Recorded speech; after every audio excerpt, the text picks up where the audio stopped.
বিছানায় নবী নাই, সেই বিছানা আমার জন্য হারাম হয়ে গেছে। যে বিছানায় নবী নাই সেই বিছানা আমার জন্য হারাম। কোনটা বাজে? যাই হোক, এই জন্য বলবো আজকে সবুজনগরের মসজিদ সমাজ ব্যবস্থা, এই মসজিদের উপলক্ষে প্রত্যেক বছর একটা মাহফিল হয়। এই মাহফিলটা হওয়ার কারণে আপনার বেজান না খুশি? ধারাবাহিকভাবে প্রত্যেক বছর হবে, রাজি আছেন না ইনশাআল্লাহ? আমার পাশে কুলের পারে নেতৃবৃন্দ যারা আছে, আমার অত্যন্ত মহব্বতের মানুষ, আলহাজ মনির হোসেন আমার খালাতো ভাই, অত্যন্ত মহব্বতে তুফাজ্জল, তো এত মহব্বতের এরা বাসায় প্রকাশ করতেন। যারা এখানে নেতৃবৃন্দ যারা আছেন কুলের পারে, প্রত্যেকে আমার অত্যন্ত মহব্বতের মানুষ। এই মাহফিলটা যাতে সবসময় ধারাবাহিকতা থাকে, কে চেয়ারম্যান, কে মেম্বার, কে বাজার হলো, কে খুশি হলো তা নয়, আল্লাহকে রাজি খুশি করার জন্য এই মাহফিলকে সব বছর আপনারা কায়েম রাখবেন, ইনশাআল্লাহ। আল্লাহ পাক আমাদেরকে সেই তৌফিক দান করুন। ওয়া আখির দাওয়ানা আলহামদুলিল্লাহি রাব্বিল আলামিন। আসসালামু আলাইকুম ওয়া রাহমাতুল্লাহি ওয়া বারাকাতুহু।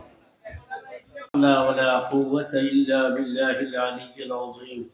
اللهم صل على سيدنا محمد وعلى آل سيدنا محمد وبارك وسلم. اللهم صل على سيدنا محمد وعلى آل سيدنا محمد وبارك وسلم. বাবা জিরা যারা প্যান্ডেলের সামনে দাঁড়িয়ে আছেন, তুমি মেহরবানি করে মাহফিলের আদব রক্ষার্থে সকলে বসি। স্বেচ্ছাসেবকের কোনো দরকার নেই, কারণ আল্লাহ রহমতের ফেরেশতা থেকে নাযিল হয়েছে, এই বিশ্বাস আপনাদের আছে কি নেই? জোরে বলেন, আছে কি নেই? চতুর্দিকে আল্লাহ রহমতের ফেরেশতা দাঁড়িয়ে আছে। বড় বড় মাহফিলে, ছোট্ট ছোট্ট মাহফিলের মধ্যে দেখা গেছে এমপি মন্ত্রী এখানে, পুলিশ বাহিনী, মিডিয়া সবকিছু বেষ্টন করে থাকে। কিন্তু আল্লাহ পাকের রহমতে এই দ্বীনি প্রতিষ্ঠান, এই মাদ্রাসাগুলির মধ্যে এবং দ্বীনি মাহফিল যেখানে হয়, সেখানে আসমান থেকে আল্লাহ রহমতের ফেরেশতা নাযিল হয়। সকলে বলি সুবহানাল্লাহ। এজন্য এই সমস্ত ক্যামেরা আল্লাহ রহমতে ফেরেশতারা ক্যামেরা করে আল্লাহ দরবারে আপনাদের ফটো সহকারে পৌঁছে দিতেছে। আল্লাহু আকবার। সকলে একটু বসি, মাহফিলের বরকতের জন্য কিছু সময় জিকির হবে। যে মজলিসে জিকির হয় সেই মজলিসে আল্লাহ পাকের রহমত নাযিল। الحمد لله وكفى وسلام على عباده الذين اصطفى. أما بعد فأعوذ بالله من الشيطان الرجيم. بسم الله الرحمن الرحيم. كنتم خير أمة أخرجت للناس تأمرون بالمعروف وتنهون عن المنكر. وقال تعالى: بسم الله الرحمن الرحيم.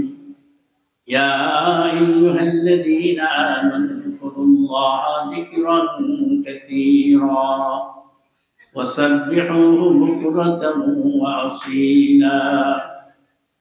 وقال تعالى: بسم الله الرحمن الرحيم. قل إن الموت الذي تفرون منه فإنه ملاقيكم ثم تردون إلى عالم الغيب والشهادة فينبئكم بما كنتم تعملون. قال النبي صلى الله عليه وسلم: أسروا ذكر هازم اللذات الموت. إن الله وملائكته يصلون على النبي يا أيها الذين آمنوا صلوا عليه وسلموا تسليما. اللهم صل على سيدنا محمد وعلى آل سيدنا محمد وبارك وسلم. اللهم صل على سيدنا محمد وعلى آل سيدنا محمد وبارك وسلم এই দুরূদ শরীফ পড়লে আমরা মুখ বন্ধ করে থাকি আবার যদি সুর দিয়া হুমতে পড়ে তো খুব ভালো আল্লাহুম্মা সাল্লি আলা সাইয়্যিদিনা মাওলানা মুহাম্মদ ওয়া আলা আলি সাইয়্যিদিনা মাওলানা মুহাম্মদ আল্লাহুম্মা সাল্লি আলা سيدنا مولانا محمد وعلى آل سيدنا مولانا محمد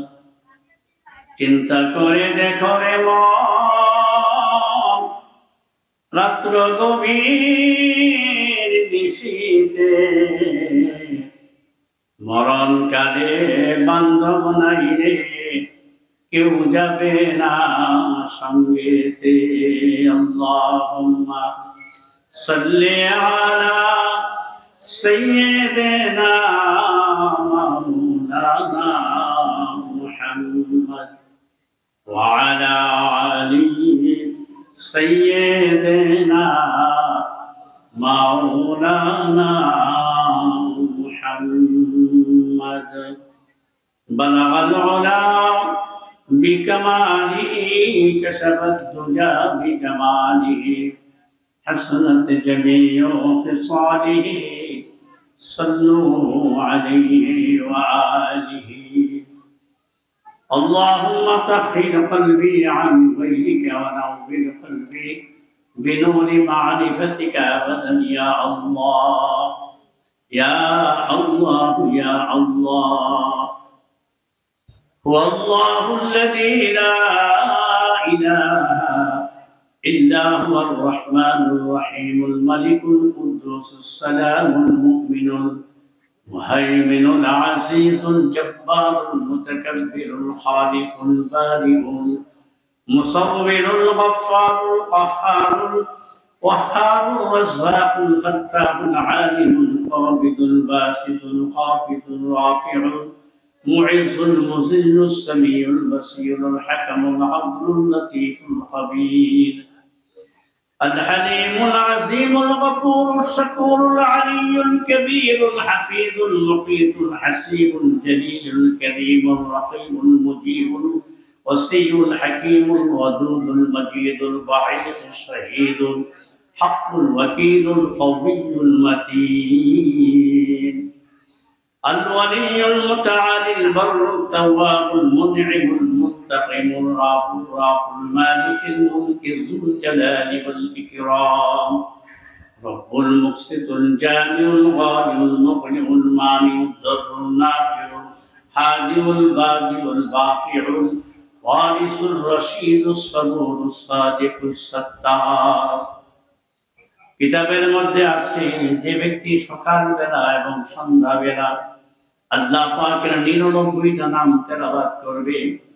নামাজের পরে কিয়ামতের মাঠে আল্লাহ পাক তাকে হাসতে হাসতে জান্নাতে পৌঁছায়া দিবে 99টা নাম তেলাওয়াতের পরে কলবের দিকে খেয়াল করে কালমা তাইয়্যিবার কয়েক মর্তবা জিকির করে আওয়াজটা খুব বেশি জোরে নয় মৃদু মৃদু আওয়াজে লতিফা কয়টা 6টা প্রথম লতিফার মুকাম হয়েছে নাবির 2 আঙ্গুল নিচে নফস নফসের পরে 2টা বুকের মাঝখানে খুদ জায়গাটা এটা হয়েছে খফি তারপরে এটা হয়েছে সে তারপরে সেদ্দার জায়গাটা হয়েছে খফি নফস সেদ খফি মাথার তালুতে হয়েছে আকফা যারা তরিকতপন্থী আছেন বাবা আমার মুর্শিদ পীর দুধ মিয়া রহমাতুল্লাহ আলাইহি তরিকুস সুলুকি কিতাবের মধ্যে বর্ণনা দিয়েছেন বলেছেন বাবারে 6 লতিফার জিকির করবা ডান দুধের 2 আঙ্গুল নিতে হয়েছে রূহ বাম দুধের 2 আঙ্গুল নিতে হয়েছে কলম। এই 6টা স্টেশন ধরে আপনি কালেমা তাইয়্যিবা জিকির করেন, লা ইলাহা ইল্লাল্লাহ, লা ইলাহা ইল্লাল্লাহ, লা ইলাহা ইল্লাল্লাহ। সবাই বলেন, জোরে বলেন, লা ইলাহা ইল্লাল্লাহ, লা ইলাহা ইল্লাল্লাহ, লা ইলাহা ইল্লাল্লাহ, লা ইলাহা ইল্লাল্লাহ, লা ইলাহা ইল্লাল্লাহ, লা ইলাহা ইল্লাল্লাহ, লা ইলাহা ইল্লাল্লাহ, লা ইলাহা ইল্লাল্লাহ, লা ইলাহা। আমাদের মাবুদ কয়জন ধরে বলেন? একজন। আমি মুসলমান হিসাবে আমার মাবুদ একজন। আমার পাশে আরেকটা জাতি আছে, তারাও বাঙালি, কিন্তু তাদের ধর্ম হিন্দু। তারা এক মাবুদে বিশ্বাস করে না, 33 খোদা, 33 কোটি খোদার দেবতার তারা পূজা করে। সকলে বলি নাউযুবিল্লাহি মিন যালিক। বিদ্যার জন্য সরস্বতীর পূজা করে, সন্তান নাই, সন্তান পাওয়ার জন্য শিবের লিঙ্গের পূজা করে, দুর্গতি বিপদ আপদ থেকে মুক্তি পাওয়ার জন্য দুর্গা দেবীর পূজা করে, এরপরে কালীর পূজা করে। এমনি ভাবে খোদা বানাইতে বানাইতে 33 কোটি খোদা তারা বানাইছে। সকলে বলে নাউযুবিল্লাহ। আমরা মুসলমান, আমাদের মাবুদ কয়জন? একজন। আর কোন মাবুদ আমার নাই, ইবাদতের লায়েক আর কেউ নাই। লা মা'বুদা ইল্লাল্লাহ, লা মা'বুদা ইল্লাল্লাহ, লা মা'বুদা ইল্লাল্লাহ, লা মা'বুদা ইল্লাল্লাহ, লা মা'বুদা ইল্লাল্লাহ, লা মা'বুদা ইল্লাল্লাহ। আমার আর কোনো মাবুদ নাই, একমাত্র মাবুদ আমার মাওলা, আমার আল্লাহ। এরপরে আমার উদ্দেশ্য আল্লাহকে পাওয়া, আর কোনো মাকসুদ আমার নাই।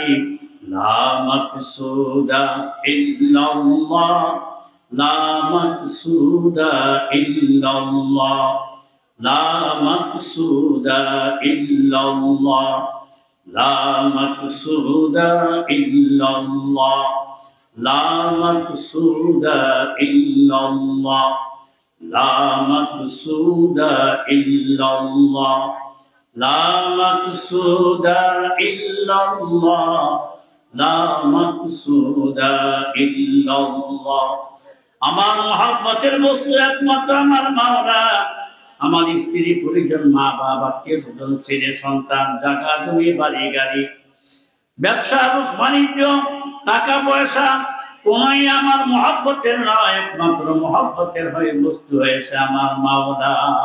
লা মাহবুবা ইল্লাল্লাহ, লা মাহবুবা ইল্লাল্লাহ, লা মাহবুবা ইল্লাল্লাহ, লা মাহবুবা ইল্লাল্লাহ, লা মাহবুবা ইল্লাল্লাহ, লা মাহবুবা ইল্লাল্লাহ, লা মাহবুবা ইল্লাল্লাহ।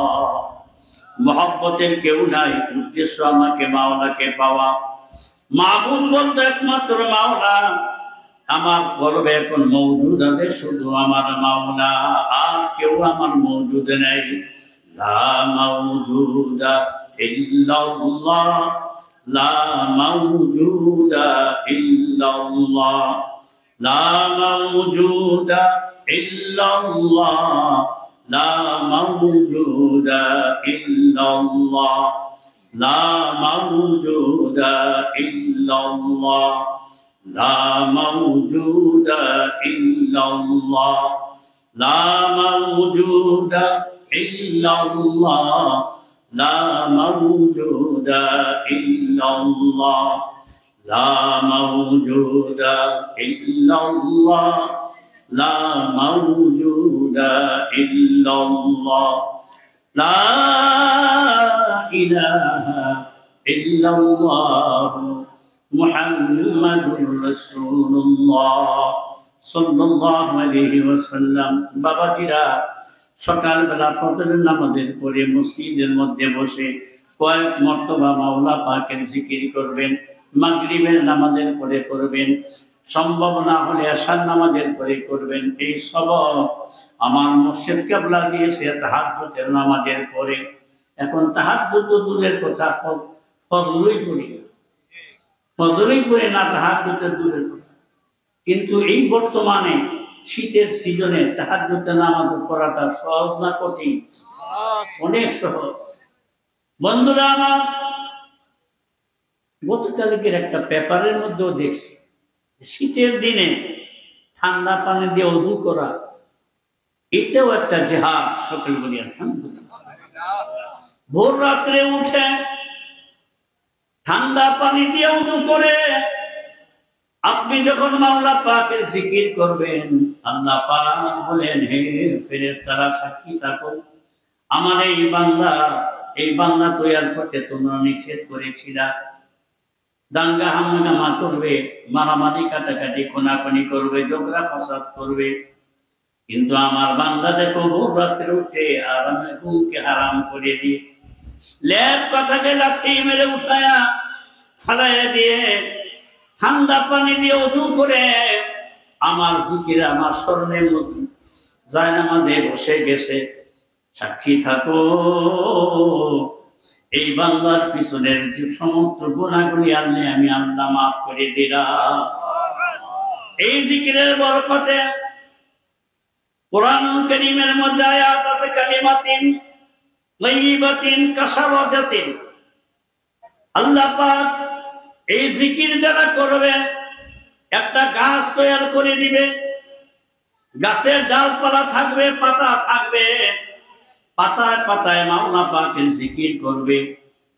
যার যে গাছের মূলটা হবে সপ্তম জমিতে তলার মধ্যে, আর তার শাখা প্রশাখাগুলি থাকবে আরশে আযীমের কাছে। সকলে সুবহানাল্লাহ। এই কিয়ামতের মাঠে গাছপালা আপনি যখন জিকির করবেন, ঘরের মধ্যে জীবজন্তু যা কিছু আছে, আমার নবী বলেছেন যেই ঘরের মধ্যে জিকির নাই সেই ঘরটা হয়েছে মুর্দা। কবরের মধ্যে কোনো জিকির নাই, আছে? হাজার হাজার লক্ষ লক্ষ মানুষ কবর দেওয়া হয়েছে। জমির বাড়ির মধ্যে 1 ফুট জায়গা নিয়ে ভাই ভাইয়ের কত মারামারি ঝগড়া, মামলা মোকদ্দমা। আজকে এক মহিলা আমার বাড়িতে সকালে গেছে, সম্পর্কে আমার খালা লাগে। তো ওই মহিলা আমার বলতেছে, বাবা আমি তোমার কাছে আসছি, আমার জামাই রে পুলিশে ধরে লয়ে গেছে, মেয়ের জামাই। কেন নিল? ওই ভাই ভাইয়ের সম্পত্তি নিয়ে ঝগড়া, মামলা দিছে, মামলাটাকে ধরে নিয়ে গেছে। 1 ফুট 2 ফুট জায়গার জন্য ভাই ভাই মামলা মোকদ্দমা। বন্ধুরা আমার, কবরের মধ্যে একজনের লাশের উপরে আরেকজনের লাশ মাটি দেয়, কিন্তু কবর কত প্রতাপশালী ব্যক্তির উপরে আরেকটা গরিব নিরহ মানুষকে মাটি দিছে। প্রভাবশালী ব্যক্তি তার কবরের উপরে আরেকজনকে মাটি দিছে। ওই প্রভাবশালী ব্যক্তি বলে, না এই গরিব বেচারাকে আমার উপরে মাটি দিও না, ক্ষমতা নাই তার বলার।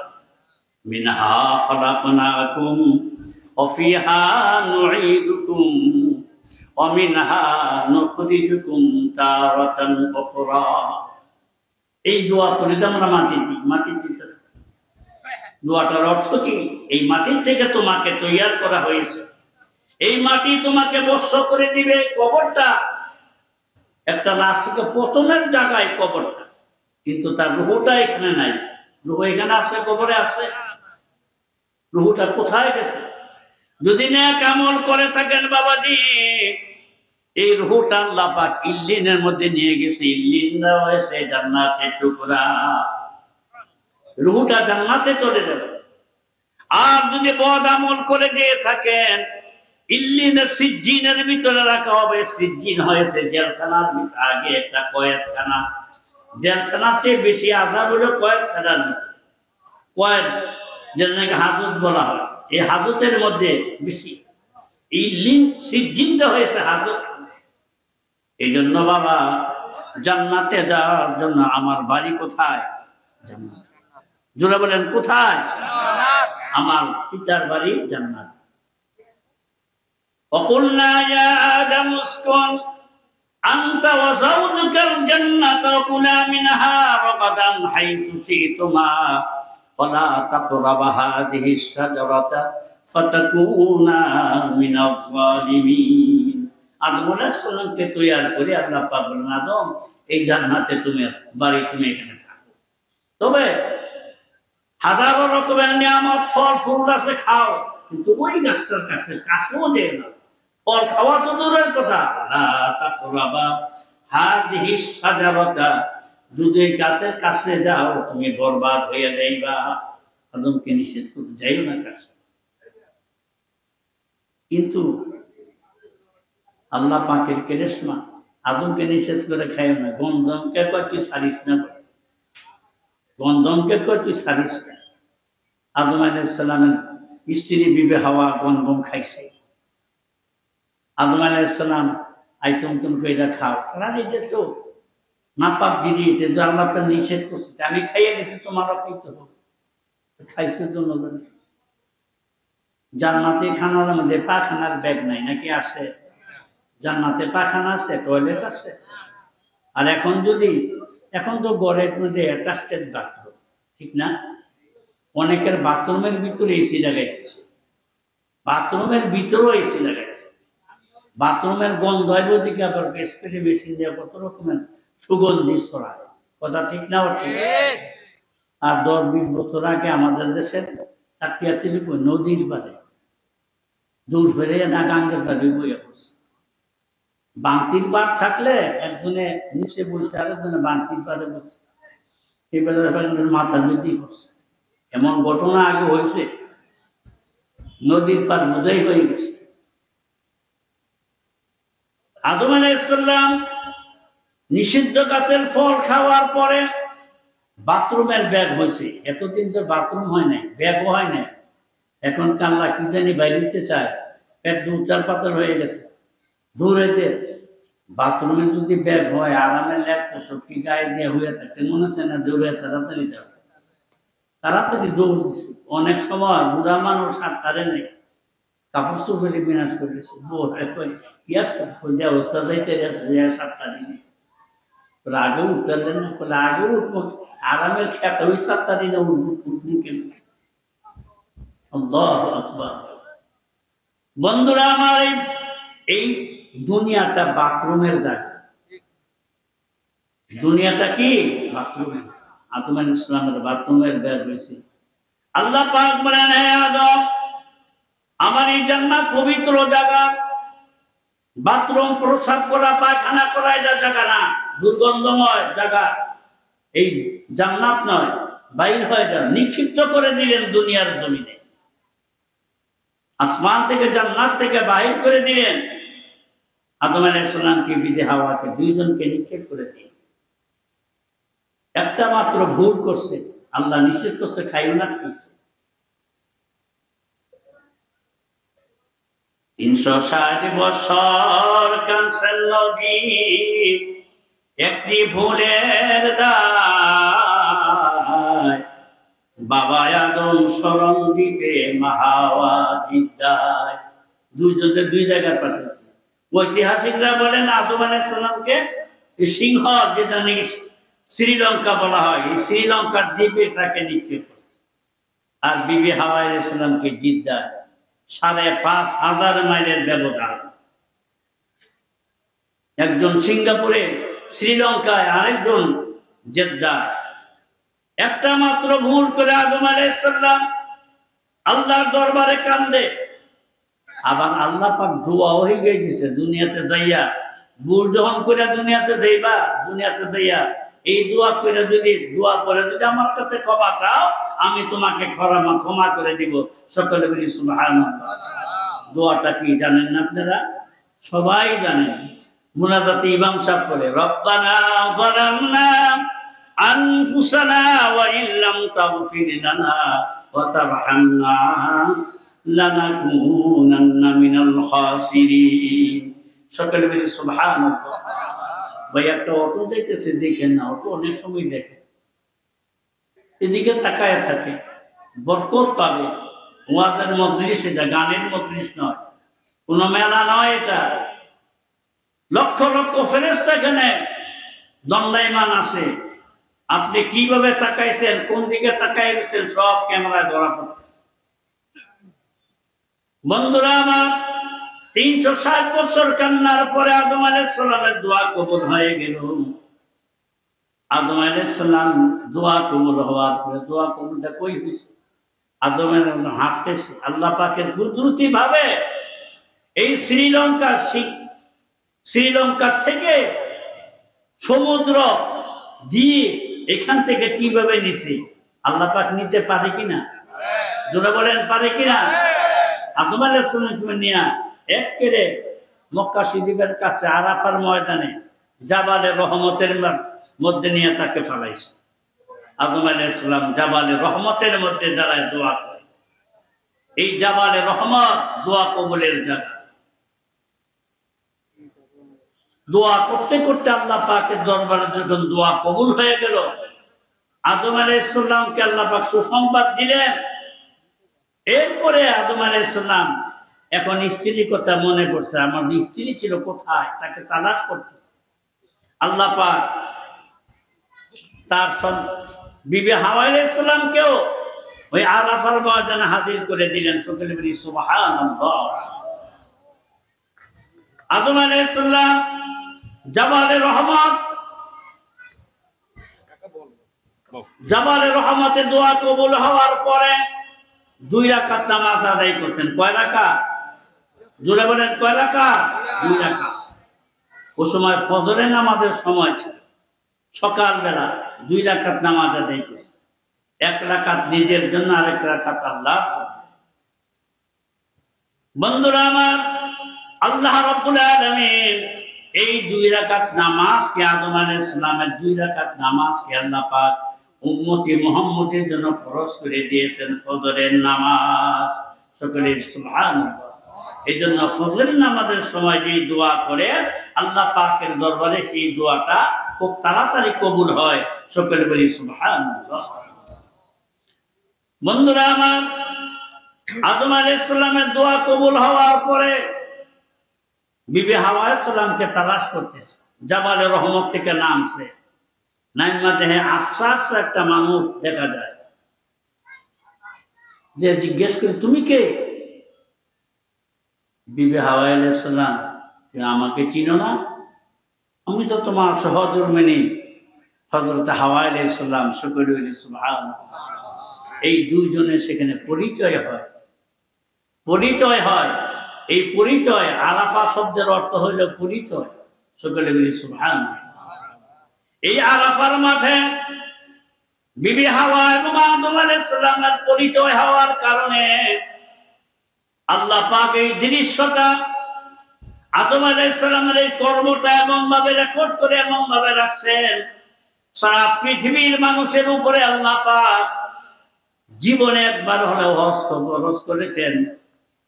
যাদের সম্পদ আছে, ওয়াযিম ফিন নাস বিল হজ ইয়াতুকা রিজালান ওয়া আলা কুল্লি দামিরিন ইয়াতিনা মিন কুল্লি ফাজ্জিন আমিক। সকলে বলি সুবহানাল্লাহ। এই আরাফার ময়দানে সমান তাম পৃথিবীর মানুষ, বাংলা ভাষার মানুষ, আরবি ভাষা, উর্দু ভাষা, হিন্দি, পুষ্টি, ইংরেজি বলেন, হিব্রু বলেন, যত রকমের ভাষা, সাদা কালো শ্যামলা, বিভিন্ন রাষ্ট্রের, পৃথিবীর সমস্ত রাষ্ট্রের মুসলমানদেরকে ঐক্যবদ্ধ করে আল্লাহ পাক এনে পরিচয়, মেলামেশা, সবকিছু পরিচয় দেন। কারো ভাষা কেউ বোঝে না, যখন নামাজে দাঁড়ায় আল্লাহু আকবার, এই ভাষাটা সবাই বোঝে। সূরা ফাতিহা পড়লে সবাই বুঝে। এই আরাফার ময়দানে সমস্ত পৃথিবীর মানুষদেরকে আল্লাহ পাক হাজির করে। আল্লাহ পাক কোরআনুল কারীমে অন্যত্র আয়াতে ঘোষণা করেন, এই আরাফার ময়দানে যারা জীবনে একবার যাবে, আল্লাহ পাক কিয়ামতের মাঠে হযরত আদম আলাইহিস সালামের সাথে তাদের জান্নাত নসিব করে দিবে। একজন প্রকৃত হাজী মক্কা শরীফে হজ করতে আইসা হালালকে হালাল জানলো, হারামকে হারাম জানলো, কারো আইন ভাঙলো না, কারো হক নষ্ট করলো না, নিজের জীবনকে ইসলামের উপরে মজবুত রাখলো, এমন একজন হাজী কিয়ামতের মাঠে ৪৫০০০ তার বংশের থেকে সুপারিশ করে জান্নাতে নিতে পারে। একটা হাজীর মর্যাদা কত বড়, কত বড় মর্যাদা একজন হাজী আরাফার ময়দানের কারণে। আরাফার ময়দান এমন একটা ময়দান, এই ময়দানটাই হাসর হবে, হাসরের মাঠ হবে। এই ময়দানের সাথে সারা পৃথিবীর জায়গা জোড়া দিবে। এখানে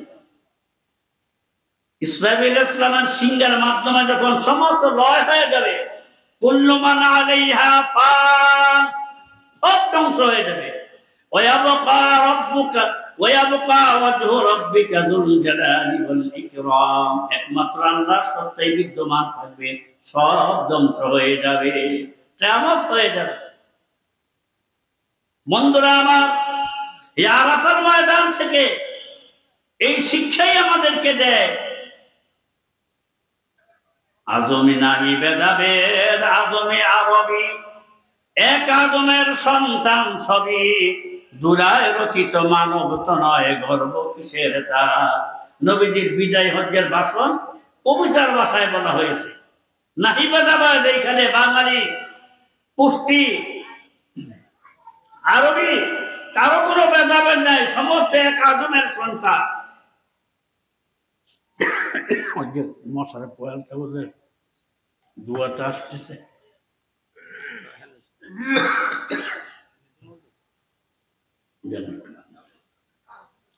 বন্ধুরা আমার, এই আদম আলাইহিস সালাম থেকে আমরা তামাম মানুষ পৃথিবীতে আসছে। হিন্দু বলেন, খ্রিস্টান বলেন, বৌদ্ধ বলেন, সমস্ত মানুষের বাড়ি জান্নাতে। হিন্দুদের বাড়িও জান্নাতে, মুসলমানদের বাড়িও জান্নাতে, খ্রিস্টান, ইহুদি, বৌদ্ধ জান্নাতে, কারণ আদমের সন্তান তো তার কথা ঠিক না ঠিক। কিন্তু এই জান্নাতে যাওয়ার জন্য ১ নম্বর শর্ত ঈমান। ১ নম্বর শর্ত কি? ঈমান। যাই ব্যক্তির ঈমান থাকবে, কুল্লু মাউলুদিন ইয়ালিদু আলা ফিতরাতি ফাআবাউ ইউহাউয়ানি ওয়া ইউনাসসিরানি ওয়া ইউমাজিদিসানি, প্রত্যেকটা আদম সন্তান ইসলামের উপরে দুনিয়াতে আসে। সকলে বলি আলহামদুলিল্লাহ। প্রত্যেকটা আদম সন্তান ইসলামের উপরে দুনিয়াতে আসে। মায়ের গর্ভে সে মুসলমান থাকে, ভূমিষ্ঠ হওয়ার পরে তার পরিবার তাকে হিন্দুর ঘরে জন্ম নিলে সূর্যের পূজা করে, মূর্তির পূজা করে, খ্রিস্টানের ঘরে জন্ম নিলে ৩ খোদার পূজা করে, ইহুদির ঘরে জন্ম নিলে ২ খোদার পূজা করে, আর মুসলমানের ঘরে জন্ম নিলে এক কানে আযান আর এক কানে ইকামত শোনায়া দেওয়া হয়। সকলে সুবহানাল্লাহ। মুসলমানের ঘরে যখন সন্তান ভূমিষ্ঠ হয়, কান্নার সাথে সাথে তার ডান কানে আযান, বাম কানে ইকামত শোনায় দেওয়া। আযান এবং ইকামত হয়ে গেছে, জামাতের বাকি আর কতদিন থাকে? আমার আযান ইকামত সব হয়ে গেছে, এখন নামাজে জানাজা তৈয়ার। কুল্লু নাফসিন যায়িকাতুল মাউত, মৃত্যুর পেয়ালা আমার পান করতে হবে।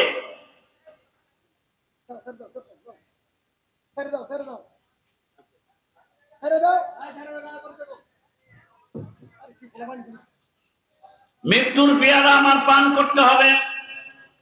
এই মৃত্যুর মাধ্যমে কবরের স্মরণ আমার করতে হবে। এই জন্য আল্লাহ নবী বলেন, আকসিরু যিকরা হাযিমিল লাযযাতিল মাউত, তোমরা মৃত্যুকে বেশি বেশি করে স্মরণ করো। মৃত্যুকে স্মরণ বেশি করবেন না কম করবেন? বেশি বেশি করতে আল্লাহ নবী নির্দেশ দিয়েছেন। বেশি বেশি করে মৃত্যুকে স্মরণ করো, মৃত্যু ব্যক্তির দাফন কাফনের ব্যবস্থা করো। কিছুক্ষণ আগে নামাজের আগে আমার স্নেহাস্পদ ছাত্র মাওলানা ইসমাইল বিন মাওলানা দেলোয়ার বিন ইসমাইল এই কথাগুলি বলছে। একটা মুসলমানের উপর আর একটা মুসলমানের কয়টা হক? এই হক শোনো, একটা হচ্ছে তার মৃত্যু ব্যক্তির দাফন কাফনের ব্যবস্থা করা, তার নামাজে জানাজায় শরীক হওয়া। এটা সামাজিকও কাজ, ধর্মীয় কাজ। যে সমাজে আপনি বসবাস করবেন সেই সমাজের মানুষের দায়িত্ব ওই সমাজের কোন ব্যক্তি মারা গেলে তার আত্মীয় স্বজন তো থাকবেই, সমাজের মানুষ তাকে দাফন কাফনের ব্যবস্থা করে। এটা সামাজিক দায়িত্ব, আবার ধর্মের দিক দিয়ে ধর্মীয় দায়িত্ব। আল্লাহ পাক আমাদেরকে বুঝার তৌফিক দান। এই জন্য বন্ধুরা আমার, সামাজিক ব্যবস্থা আমাদের দেশে প্রত্যেকটা জিনিসের, হিন্দুদের মধ্যে সমাজ ব্যবস্থা আছে, পঞ্চায়েত কমিটি আছে। এটা তারা এই সমাজ, তাদের সমাজ ব্যবস্থাটা, এটা তাদের যে আছে মন্দির আছে, মন্দির ভিত্তিক সমাজ ব্যবস্থা।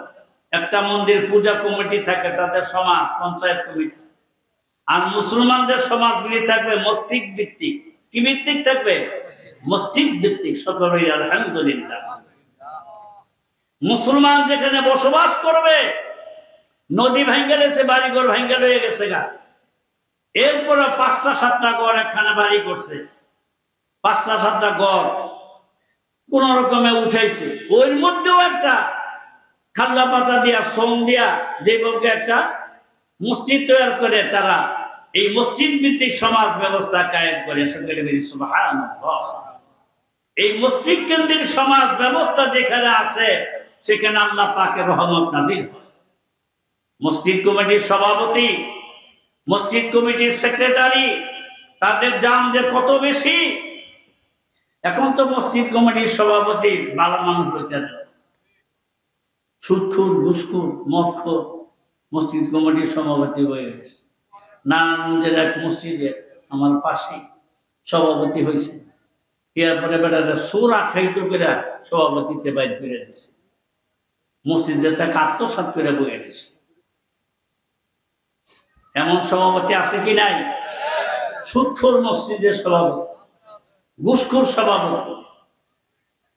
সুদের বিরুদ্ধে যখন ইমাম সাহেব মসজিদে খুতবা দেয়, ওই সভাপতি বাড়ি আগামী শুক্রবার থেকে ইমামের বিদায় চাই। বলে কি আর যেই ওয়াজ করছে রে, সুদের ওয়াজ করতে খায় তো সুদ খেয়েছে, হ্যাঁ পড়ছে। এই মসজিদের ইমাম বিদায় চাই। মসজিদের ইমাম সাহেব হুজুর আপনি তো এই ওয়াজ আর করেন না।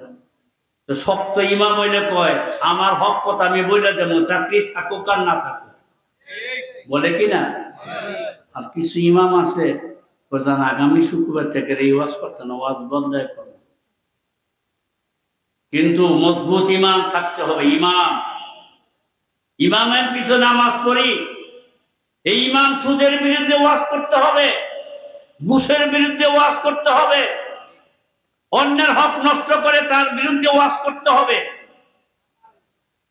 জমি নষ্ট করে, জমির হক নষ্ট করে একজনের জমিন আরেকজনে লয়ে যাইতেছে। বেটা জমিন কিনছে, কয়েকদিন পরে অংশীদার বানিয়ে গেছে। যেইটা জমিন কিনছি মানে অংশীদারদের তাতে ৩ গুণ দেওয়া লাগতেছে, দাম ডুবে গেছে। আগে শতাংশ আসছিল ৩,০০০ টাকা, ওটার শতাংশ হয়েছে ৩ লাখ টাকা। আমাদের দেশও 3 লাখ টাকা শতাংশ, 5 লাখ টাকা শতাংশ জমিন হয়ে গেছে। হয়েছে কিনা তুলে? এখন তো অংশীদার বাড়ি ফিরে দিতেছে। কিন্তু সমাজের দায়িত্ব এগুলি। সমাজপতি যারা, তাদের এই দায়িত্ব।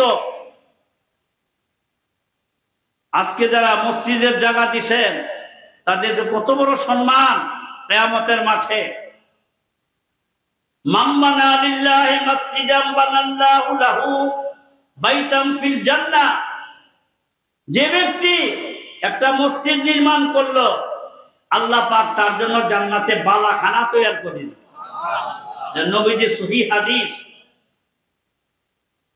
সাহাবারা জিজ্ঞেস করলি, ইয়া রাসূলুল্লাহ, মসজিদ বানানো এই ক্ষমতা তো আমাদের নাই। ওই সময় তো নবীজির সময় মসজিদে টাইলস ছিল না, পাকা ছিল না, খাজুর গাছের খুঁটি আর খাজুর গাছের পাতার হলো ছাউনি। এই ছিল মসজিদের দৃশ্য। মসজিদে নববী এইভাবেই ছিল। মসজিদে নববীতে যারা হজে গেছে, রিয়াজুল জান্নাহ একটা জায়গা আছে না, এখানে অনেকগুলি খুঁটি আছে। এই খুঁটির মধ্যে 7টা খুঁটি আলাদা নাম। কয়টা খুঁটি? 7টা খুঁটি।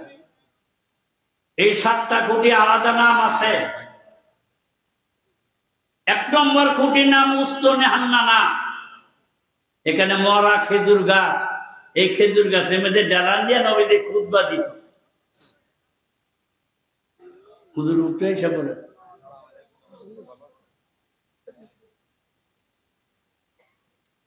উস্তনে হান্নানা। আরেকটা খুঁটির নাম লেখা আছে, আরবিতে লেখা, প্যাসেঞ্জার লেখা তো খেয়াল করলে পড়া যায়। আলেমুলামারা গেলে গেলে পড়ে। আমি 1995 সালে প্রথম হজে যাওয়ার পরে আমার এক মাওলানা সার্ভিসের সাথে, এই মাওলানায় ঘুরায় ঘুরায় গেলে দেখেছে, আমি ডায়েরিতে নোট করে নিয়ে আসছি। এখন তো আহিয়ার পরে তো আরো অনেকবারই আল্লাহ নিচ্ছে, কিন্তু প্রথমবার যে হজে গেছি ওই স্বাদ আর অন্য কোনো হজে পাই। ওই সময় তো প্রথম, কোনটা দেখবো কোনটা কি করবো, মসজিদে উপরে আছে। উস্তনে হান্নানা 1 নম্বর খুঁটি। 2 নম্বর খুঁটি উস্তনে শরীর। উস্তনে শরীর, উস্তনে হান্নানা মানে মরা খেজুর গাছ। এটা দিয়া নবীজি খুতবা করতেন। এই উস্তনে হান্নানা, এই খুঁটিটা কিয়ামতের মাঠে নবীজির সাথে জান্নাতে থাকবে। সুবহানাল্লাহ। নবীজির দেহটা এই গাছের মধ্যে লাগার কারণে। উস্তনে শরীর একটা খাটিয়া ছিল। এখন তো আমাদের দেশে কত চাকচিক্য, কত সুন্দর সুন্দর খাট। নবীজির খাটটা ছিল কিসে জানেন? খেজুর পাতার রশি বানায়া, আমাদের দেশের আগে ওই যে কাতা দিয়া খাট বানায়া ই করে রাখছে, এরকম খাট আছে। এটা উস্তনের শরীর, এখানে হুজুরে বিশ্রাম নিত। উস্তনে অফুর, এরপরে উস্তনে আবু লুবাবা। উস্তনে আবু লুবাবা মানে তাবুকের যুদ্ধের সময় নবীজি এলান করেছিল সমস্ত মানুষ যুদ্ধে যাও। রমজানের মাস, খাজুর পাকার সময়, বলে এত গ্রীষ্মকাল, খাজুর পাকার সময় গেলি তুইয়া যুদ্ধে যাবো। যুদ্ধ আবার রোমানদের সাথে, খ্রিস্টান সম্রাটের সাথে যুদ্ধ, সম্রাট হিরাক্লিয়ার সাথে যুদ্ধ। বন্ধুরা আমার, সমস্ত সাহাবাই গেছে। কিছু সাহাবী নবীর খাস সাহাবী, কিন্তু হারা ধন সম্পদের মায়া, বলে খেজুর গাছ, খেজুর পাকছে, গম পাকছে, এগুলি একটা সবাই যাক, আমি বেশি করে দিয়ে দেবনে। হয়তো আইলে বিনায় বিনায় কিছু কইয়া হুজুরের কাছে ক্ষমা চাব। হুজুর আকরাম সাল্লাল্লাহু আলাইহি ওয়াসাল্লাম যুদ্ধের জন্য যাইতেছে, যাইতে যেতে অনেক দূর যাওয়ার পর হুজুর বলে, কে কে আইছে? পিছনে তাকাইতে চাইলে কয়েকজন আসে না। হুজুর আকরাম সাল্লাল্লাহু আলাইহি ওয়াসাল্লাম মনক্ষুণ্ণ হয়ে গেল। যুদ্ধ, তাবুকের যুদ্ধ আর করুণ লাগেনি। সকলে বলে সুবহানাল্লাহ। খ্রিস্টান সৈন্য ছিল 2 লক্ষ, মুসলমানদের সৈন্য সংখ্যা 3000। কোথায় 2 লাখ? সমর সাজে সজ্জিত, আর মুসলমানদের সামান্য কিছু খেজুর, সামান্য কিছু উট, সামান্য কয়েকটা ঘোড়া, এগুলি সামান নিয়ে সম্রাট হিরাক্লিয়াসের সেনাবাহিনী যারা ছিল তারা বলে, সম্রাট, আমরা সেনাবাহিনী থেকে ইস্তফা দিলাম, যুদ্ধে যেতে পারবো না। বলে, কও কি? এক যাযাবর একটা জাতি, খানা নাই, পিনা নাই, কিছু নাই, রাজত্ব নাই, সিংহাসন নাই, আর এদের সাথে তোমরা যুদ্ধ করতে পারবে না। সৈন্যরা বলল, মহারাজ শোনো, আপনি তো রাজপ্রাসাদে বসে থাকেন, যুদ্ধ করবো আমরা। আজকের এই তাবুকের যুদ্ধের প্রধান সেনাপতি জন স্বয়ং মুহাম্মদুর রাসূলুল্লাহ সাল্লাল্লাহু আলাইহি ওয়াসাল্লাম। অন্যান্য যুদ্ধে সেনাপতি পাঠাইছে, এবার নিজেই সেনাপতি হয়েছে। আল্লাহু আকবার ধ্বনি দিয়ে যখন তরবারি মারবে, আসমান থেকে লক্ষ লক্ষ তরবারি আমাদের গর্দানে পড়বে, বাঁচতে পারবো না। সৈন্য ডিপার্টমেন্ট থেকে ইস্তফা দিয়ে চলে যাব, চাকরি করব না। তথাপি আপনি যাদেরকে যাযাবর বলেন, এই জাতির সাথে আমরা যুদ্ধ করে লড়াই করতে পারবো। পলায়ন করে চলে গেছে, যুদ্ধের ময়দান ফাঁকা। নবীজি বিজয় বেশে সেখানে কিছুদিন অবস্থান করে আবার রওনা হইলেন। কে কে আসছে, কে কে না আসছে, সব লিস্ট আল্লাহ পাকের পক্ষ থেকে সূরা তওবার মধ্যে আয়াত নাযিল হয়ে গেল। এই সমস্ত সাহাবারা যারা না আসছে, ইনে বিনে যদি তারা কিছু কথা বলে, তাদের কথায় আপনি কর্ণপাত করবেন না। নবীজি আসলেন মদিনায়, কেউ কেউ যাইয়া হুজুর কাছে ইনে বিনে বললে টিলা মাফ সাপ চাইছে। কিন্তু তিনজন সাহাবীর মধ্যে একজন আবু লুবাবা, শ্রেষ্ঠ ধনী মক্কা, এই বেচারা ভয়ে যায় না। নবীজি বলে, আবু লুবাবা কোথায়? বলে, হুজুর জ্বরে আইন। একে পাশের বদ্ধ দেওয়া হইল, এই আবু লুবাবা, তার সাথে কেউ সালামও দিতে পারবে না, তার সাথে মেলামেশা লেনদেন সবকিছু বন্ধ। এই আবু লুবাবা সংবাদ যখন বাড়িতে গেল, তার স্ত্রী বলে, হে আবু লুবাবা, আমি তোমার স্ত্রী, নবীজির সাথে যুদ্ধে যাও নাই, নবীজি এলান করেছে তোমাকে পাশের বদ্ধ দিছে, আজকে থেকে আমার হাতের রান্না তোমার জন্য আমি হারাম করে দিলাম, তোমাকে আমি পাক করে খাওয়াবো না, এক গ্লাস পানিও তোমাকে দেব না, যতক্ষণ পর্যন্ত নবী তোমার প্রতি রাজি না হয়, ততক্ষণ পর্যন্ত আমি তোমাকে এক গ্লাস পানিও দেব। ছেলে সন্তানরা বলল, আপনার কারণে ধন সম্পদের মায়া যুদ্ধে যায় নাই, যার কারণে আপনাকে পাশের বদ্ধ দিচ্ছে, আপনার সাথে কথা বলা নিষেধ, আমরাও আপনার সাথে কথা বলা নিষেধ করে দিলাম, আপনাকে বাবা বলে স্বীকার করব। আবু বলল, বাবা কি করবেন? শেষ পর্যন্ত আইসা মসজিদে নববীর খুঁটির মধ্যে যে দরজা নবীজি বাইরে হয়, এই দরজার সামনে একটি খুঁটির মধ্যে নিজেরে বাঁধছে, বাঁধা দাঁড়ায় রয়েছে। যতক্ষণ পর্যন্ত নবীজি আমাকে বৈধ বলে ঘোষণা না দিবে, ততক্ষণ পর্যন্ত আমি খানা পিনা কিছুই খাবো। একাধারে একদিন নয়, 21 দিন পর্যন্ত বিনা খানা সে সাহাবারা খানা দেয়, তুমি খাও, খায় না। এই লোকটা 21 দিন পর্যন্ত জীবিত ছিল, কিন্তু কোনো খানা খায় নাই। শেষ পর্যন্ত আল্লাহর পক্ষ থেকে আয়াত নাযিল হইতে তাদেরকে ক্ষমা করে দিয়েছে। সকলে বলুন সুবহানাল্লাহ। এটা উস্তুনে তওবাও বলা হয়, উস্তুনে আবু লুবাবা, উস্তুনে তওবাও বলা হয়। আরেকটা খুঁটির নাম উস্তুনে আয়েশা। নবীজি যখন তাহাজ্জুদ পড়তে মসজিদে নববীতে যাইতেন, হুজরাখানা থেকে মা আয়েশা হাত দিয়া দেখতেন নবীজি তার বিছানায় নাই, কোথায় গেছে?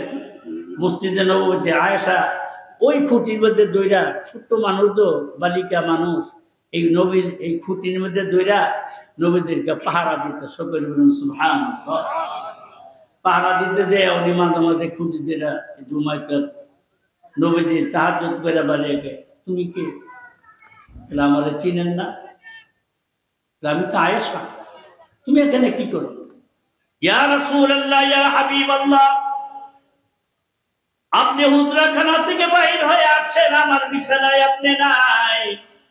যেই বিছানায় নবী নাই, সেই বিছানা আমার জন্য হারাম হয়ে গেছে। যেই বিছানায় নবী নাই, সেই বিছানা আমার জন্য হারাম। কটা বাজে? যাই হোক, এই জন্য বলবো, আজকে সবুজনগরের মসজিদ সমাজ ব্যবস্থা, এই মসজিদের উপলক্ষে প্রত্যেক বছর একটা মাহফিল হয়। এই মাহফিলটা হওয়ার কারণে আপনার বেজার না খুশি? ধারাবাহিকভাবে প্রত্যেক বছর হবে, রাজি আছেন না ইনশাআল্লাহ? আমার পাশে কুলের পারে নেতৃবৃন্দ যারা আছে, আমার অত্যন্ত মহব্বতের মানুষ। আলহাজ মনির হোসেন আমার খালাতো ভাই, অত্যন্ত মহব্বতের। তুফাজ্জল তো এত মহব্বতের এরা বাসায় প্রকাশ করতেন। যারা এখানে নেতৃবৃন্দ যারা আছেন কুলের পারে, প্রত্যেকে আমার অত্যন্ত মহব্বতের মানুষ। এই মাহফিলটা যাতে সবসময় ধারাবাহিকতা থাকে, কে চেয়ারম্যান, কে মেম্বার, কে বেজার হলো, কে খুশি হইলো তা নয়। আল্লাহকে রাজি খুশি করার জন্য এই মাহফিলকে সব বছর আপনারা কায়েম রাখবেন, ইনশাআল্লাহ। আল্লাহ পাক আমাদেরকে সেই তৌফিক দান করুন। ওয়া আখির দাওয়ানা আলহামদুলিল্লাহি রাব্বিল আলামিন। আসসালামু আলাইকুম ওয়া রাহমাতুল্লাহি ওয়া বারাকাতুহু।